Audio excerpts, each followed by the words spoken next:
Bonjour à toutes et à tous, je suis ravie de vous retrouver aujourd'hui pour vous parler de la disparition de Romain Kédéhen, un jeune Belge qui s'est volatilisé au Canada il y a presque 2 ans.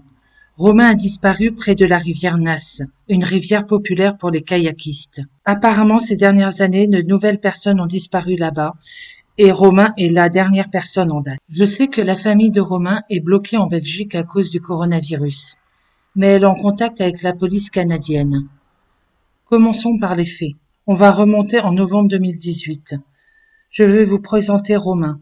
Romain est un jeune paysagiste belge de 26 ans qui part pour le Canada avec son sac à dos et veut être plus près de la nature.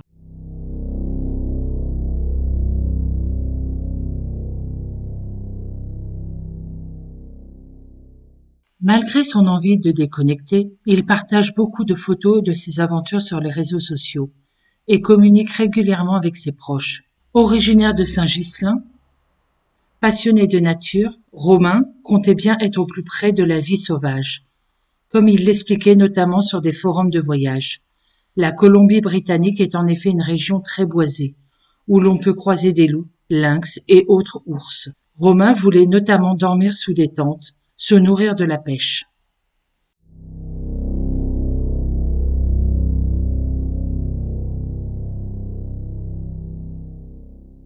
J'ai vécu bien des choses. Je crois maintenant avoir trouvé ce que requiert le bonheur, écrivait Romain en mars dernier, 3 mois et demi après le début de son périple, afin de témoigner de sa fabuleuse expérience.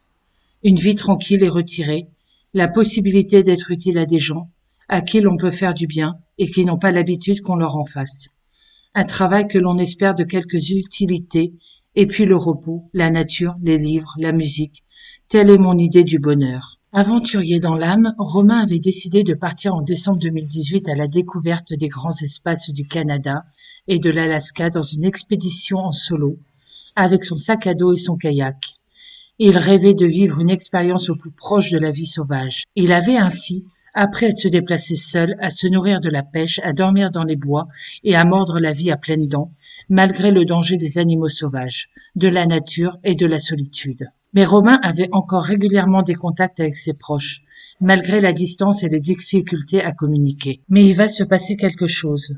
Le 26 août, Romain partait de Kitimat, probablement sur la route 37 en direction de l'Alaska.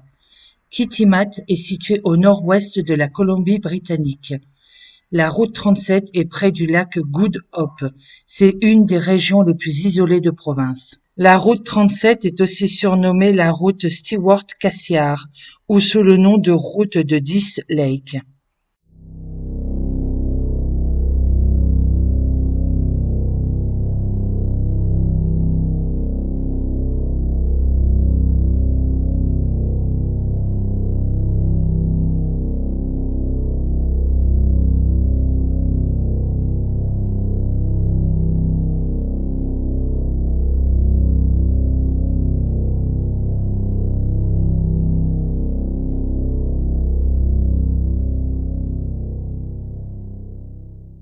C'est sa dernière localisation connue, après on perd sa trace.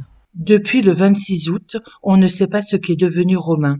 On ne l'a plus revu, a priori il n'a plus donné de ses nouvelles à sa famille. C'est un mystère. On sait tout de même que Romain comptait se rendre en Alaska par la route 37 ce jour-là. Est-il arrivé jusqu'en Alaska, comme il le souhaitait, ou a-t-il eu un problème sur la route? Nous savons qu'il voyageait avec un véhicule de location, un 4x4 GMF blanc. Romain connaissait pourtant très bien cette région, pour y être déjà allé. Il avait l'habitude de se débrouiller seul dans beaucoup de situations, même si cette région était l'une des plus isolées de province. On continue la chronologie des faits. Les personnes qui se sont inquiétées en premier étant ses parents et sa sœur de la disparition de Romain. Le jeune homme ne laisse pas ses proches sans nouvelles d'habitude. Inquiets, ils ont lancé un avis de recherche sur les réseaux sociaux. Élodie, la sœur de Romain, originaire de Hautrage, Saint-Ghislain dans le Hainaut, a quant à elle lancé une bouteille à la mer, en anglais, depuis la Belgique à destination des réseaux de randonneurs, en Colombie-Britannique et en Alaska, afin d'obtenir la moindre information. Pour le moment, même si ces différents messages ont été partagés, plusieurs centaines de fois, tous les appels de ses proches restent sans réponse. La suite n'est pas très rassurante. Il a fallu attendre quelques semaines, voire quelques mois pour que quelque chose soit retrouvé. Un autre randonneur a retrouvé son packraft, son bateau gonflable, à 300 km au nord de Terrasse, ainsi que son sac à dos flottant sur la rivière Nasse. À partir de ces éléments, une équipe de sauvetage a mené des recherches le long de la rivière Nasse.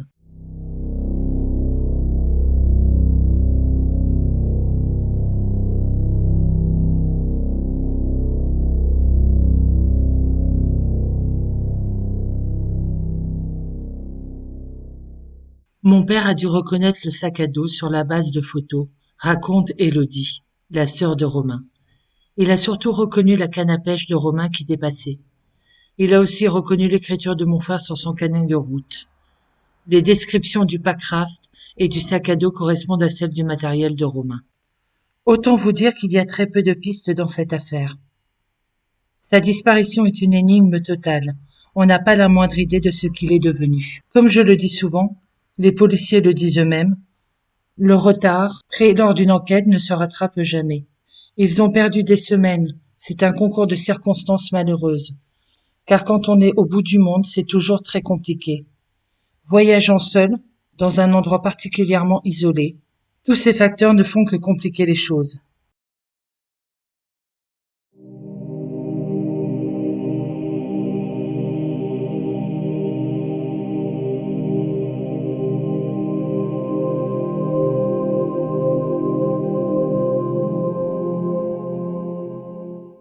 Est-ce qu'il n'a pas été victime d'un acte criminel?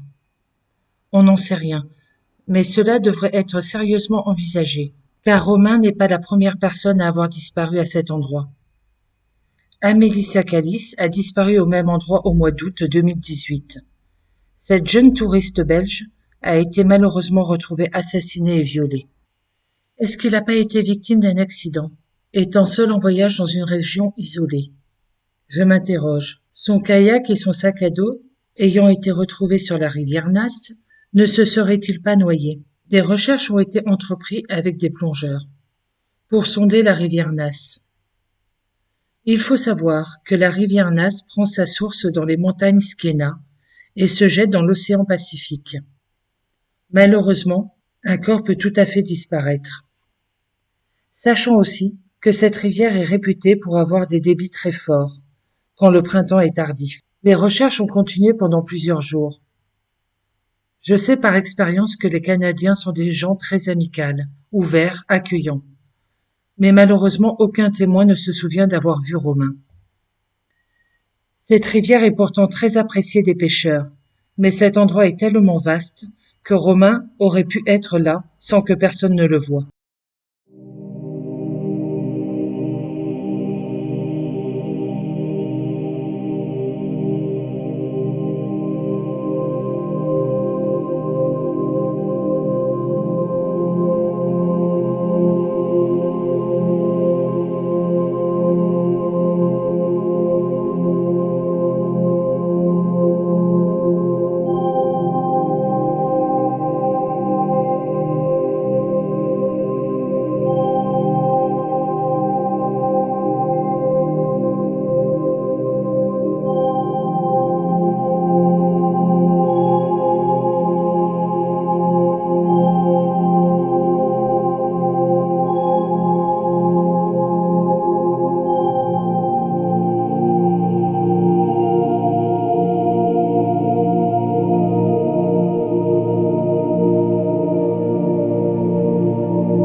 Je ne crois pas à la fuite volontaire. Il était indépendant, aventurier. Pourquoi fuir volontairement, sachant qu'il n'avait pas d'obligation ni de problème, et était proche de sa famille? Cela ne tient pas debout, car il avait des projets. Avec sa sœur, il devait lancer une activité complémentaire de guide de randonnée. Sa sœur devait l'aider dans cette aventure. Il avait déjà commandé une dizaine de bateaux. Un homicide involontaire? Romain voyageait en 4x4. Son véhicule a été retrouvé par la police quelques jours plus tard, après avoir retrouvé son kayak ainsi que son sac à dos. Par contre, je n'ai pas d'informations sur l'endroit exact où a été retrouvé son véhicule. Romain aurait-il été au mauvais endroit au mauvais moment? Les recherches en temps normal sont déjà assez compliquées. Donc imaginez-vous dans un territoire aussi isolé que le Canada, sachant pas exactement où il se trouvait. Pour rappel, la rivière Nasse a une longueur de 380 km et son bassin s'étend sur 21 100 km. Ne pas l'avoir retrouvé dans un coin aussi isolé et étendu, et sachant pas exactement où il se trouvait, est malheureusement tout à fait possible. Quelqu'un aurait pu le renverser en voiture et enterrer son corps. Prenant peur, c'est une possibilité. Un accident de chasse, c'est aussi une possibilité. Malheureusement, je pense plus à la thèse de l'accident. La piste qui peut être aussi envisagée, et j'ai oublié de vous en parler, c'est l'attaque d'animaux sauvages. Au Canada, nous pouvons retrouver plusieurs animaux dangereux. Le grizzly, le moose, le crotale de prairie, le puma, l'ours noir, etc. C'est tout à fait envisageable qu'il ait pu être attaqué par un de ces animaux. Malheureusement, cette disparition n'a pas été assez diffusée et très peu connue en France. J'ai l'impression qu'on est face à une affaire qui ne sera peut-être jamais élucidée. Bien sûr, il faut espérer le contraire. À ce jour, presque 2 ans après, Romain est toujours porté disparu. Je n'ai pas trouvé d'autres informations sur sa disparition, je ne sais pas où l'enquête en est aujourd'hui. J'espère de tout cœur qu'un jour sa famille saura ce qui est arrivé à Romain et que par chance peut-être il sera retrouvé. Merci d'avoir suivi cette vidéo et merci encore pour les nouveaux abonnés, cela me touche vraiment. N'oubliez pas de vous abonner et d'activer la cloche pour de nouvelles vidéos. À bientôt.